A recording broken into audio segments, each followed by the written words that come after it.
ഇതിപ്പോ 40 ഉള്ളൂ. 10 പെട്ടെന്ന് മറ്റൊരു ആവശ്യത്തിന് വേണ്ടി എടുത്തു. അത് നാളെ രാവിലെ രാജു ബാങ്കിൽ നിന്ന് വിഡ്രോ ചെയ്ത് തരും. ശരി sir, thank you very much. ആയിക്കോട്ടെ.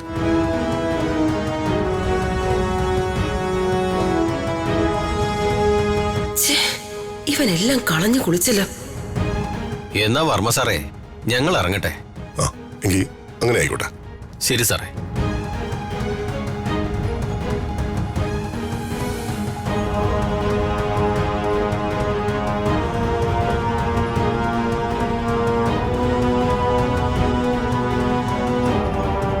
നീ എന്തോ ഞങ്ങളിൽ നിന്ന് ഒളിച്ചു വെക്കുന്നുണ്ടല്ലോ. എന്താ അത്?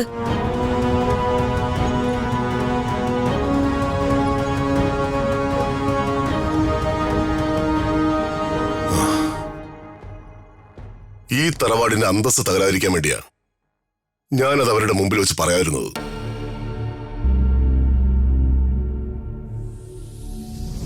എന്താ വിഷയം?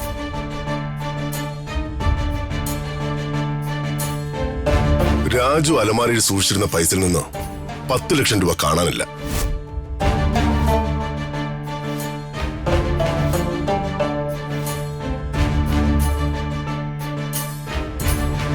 ലക്ഷം രൂപ കാണാനില്ലെന്നോ?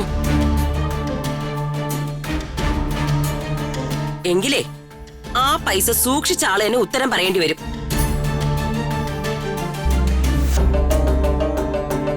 മറ്റാരെടുക്കാനാ?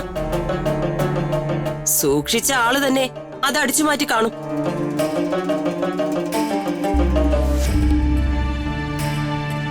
അല്ല, അമ്മ എന്താ പറഞ്ഞു വരുന്നത്? പ്രത്യേകിച്ച് എന്തു പറയാനിരിക്കുന്നു? കാശെടുത്തതേ രാജു തന്നെ ആയിരിക്കും.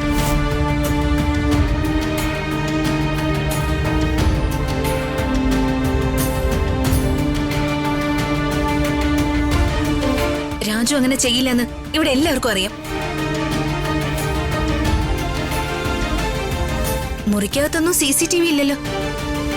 ഉണ്ടായിരുന്നെങ്കിലേ കാശെടുത്ത ആളെ കൈയോടെ പിടികൂടായിരുന്നു.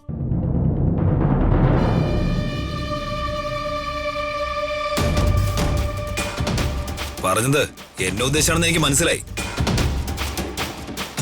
ഒരു കാര്യം ഞാൻ പറഞ്ഞേക്കാം, വെറുതെ ആവശ്യമില്ലാത്ത കാര്യത്തിനൊന്നും എന്നെ വലിച്ചടക്കരുത്. എനിക്കാരും പണമൊന്നും ആവശ്യമില്ല. ഞാൻ അങ്ങനത്തെ വൃത്തിയോട് കാണിക്കുന്നവനും അല്ല.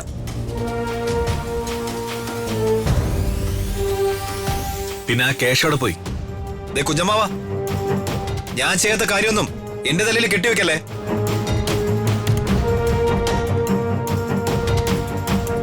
ശേഖരൻ എന്തിനാ എന്റെ മോന്റെ നേരെ വരുന്നേ? ദീപക് കാശെടുക്കുന്നത് നീ കണ്ടോ?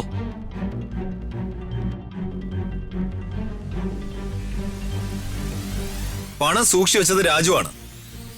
അതെവിടെയാണ് വച്ചിരുന്നെന്നും രാജുവിന് മാത്രമേ അറിയൂ.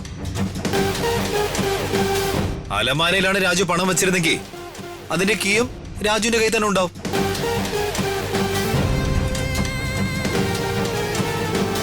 അതെ,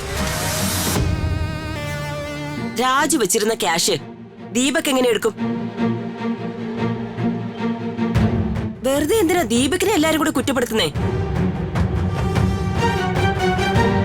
അല്ല, ഇത്തരം കലാപരിപാടികളിൽ എക്സ്പെർട്ട് അല്ല ഇവൻ. അതുകൊണ്ടാ മോളങ്ങനെ സംശയിച്ചത്. കുഞ്ഞമ്മാവ